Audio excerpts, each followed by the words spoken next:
Once, in a little town called Shunem, there lived a very kind woman. She didn't have any children, but she had a big, generous heart that was full of love. She lived with her husband, and they had a nice home. This woman noticed something special. Every time the man of God, a prophet named Elisha, passed through her town, he seemed tired from his long journeys. He was God's special helper, traveling all over the land to share God's messages with the people. The woman saw that he needed a place to rest his weary feet and find a bit of peace.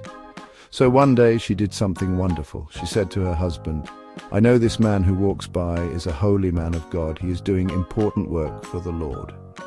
She didn't just think about being kind, she decided to do something about it. She invited Elisha into her home for a meal.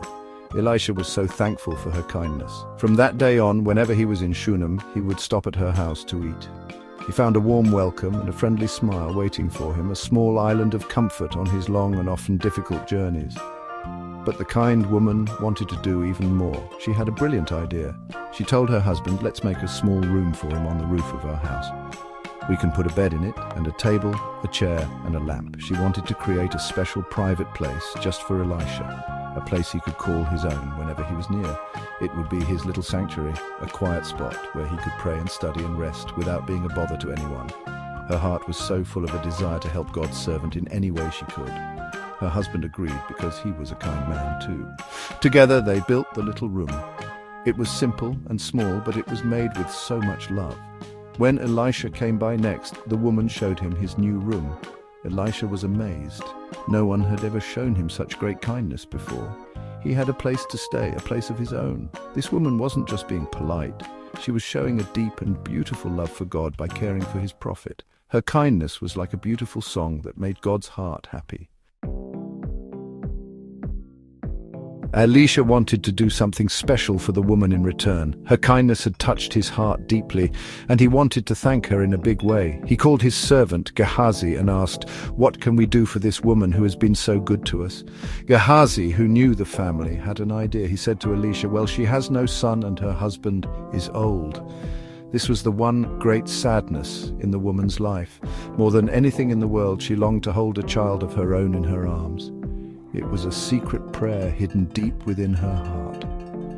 So Elisha called for the woman. When she stood at the door of his little room, he told her something that sounded impossible, like a dream. He said, "About this time next year, you will hold a son in your arms." The woman could hardly believe her ears. Was this truly happening? Could this be real? It seemed too wonderful to be true. She said, "No, my lord, please, man of God, don't give me false hope." Her heart was afraid to believe, afraid to be disappointed again after so many years of waiting and wishing for a baby. But Elisha's words were not just his own, they were a promise from God. And God always keeps his promises. Just as Elisha had said, the very next year, the woman gave birth to a beautiful baby boy. Her home, once quiet, was now filled with the happy sounds of a child. Her heart, once carrying a quiet sadness, was now overflowing with more joy than she had ever known. She would look at her son, and her eyes would fill with happy tears. He was a miracle, a gift straight from the loving hands of God. Her son grew from a tiny baby into a lively little boy. He ran and played in the fields near his father. Every day was a gift, every laugh a sweet melody. The woman thanked God every single day for this incredible blessing. She knew that her son was proof of God's love and power. Her simple act of kindness in building a room for a prophet had been returned with a gift so precious, so wonderful, that it changed her entire world. Her life was now complete in a way she had only ever dreamed of before. One sunny day, when the little boy was older, he went out to the fields to be with his father, who was working with the harvesters. It was a normal, happy day, filled with the warmth of the sun and the sounds of the harvest. But then, suddenly, something went terribly wrong. The boy cried out to his father, "My head, my head!" He was in great pain. His father, worried and scared, told a servant to carry his son back home to his mother. The boy was very, very sick, and no one knew what was wrong with him. The boy's mother held him on her lap. She rocked him gently and tried to comfort him, her heart pounding with fear. She held him close all morning, hoping and praying that he would get better, but he didn't. As the sun reached its highest point in the sky at noon, the little boy, her precious miracle child, died in her arms. An unimaginable sadness, a darkness deeper than night, fell over the woman's heart. The laughter was gone from her house. The joy had turned into a terrible, silent sorrow. The gift God had given her had been taken away. But even in this moment of deepest pain, something amazing happened inside the woman's heart. A tiny spark of faith began to glow. She gently carried her son's body upstairs and laid him on the bed in Elisha's room, the very room she had built for the man of God. She didn't cry out or give up. Instead, she made a plan. She said to her husband, "Send me one of the servants and a donkey so I can go to the man of God quickly and come back." She knew there was only one person who could help her now. She had to find Elisha. Her husband was confused. He asked, "Why go to him today? It's not a special festival or a Sabbath day."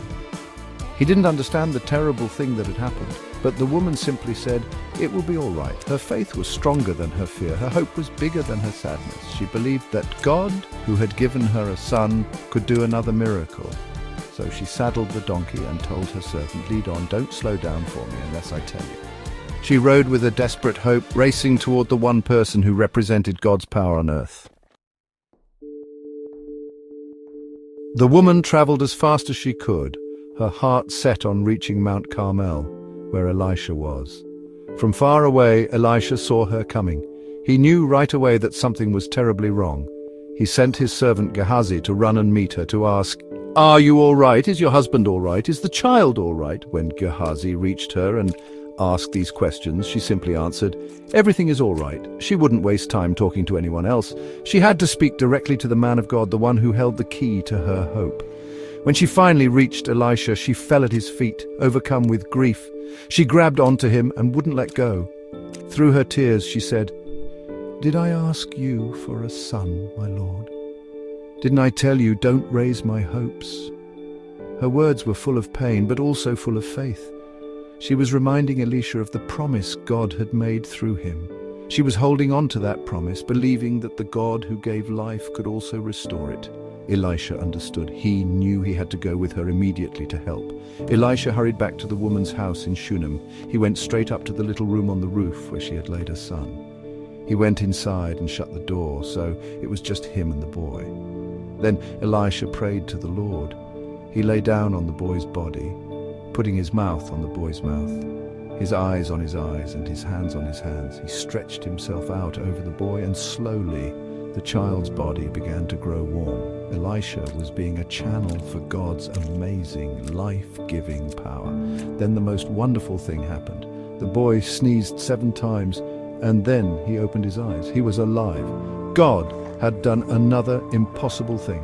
Elisha called the Shunamite woman and said, "Pick up your son." When she came in and saw her boy sitting up, alive and well, she fell at Elisha's feet, full of gratitude.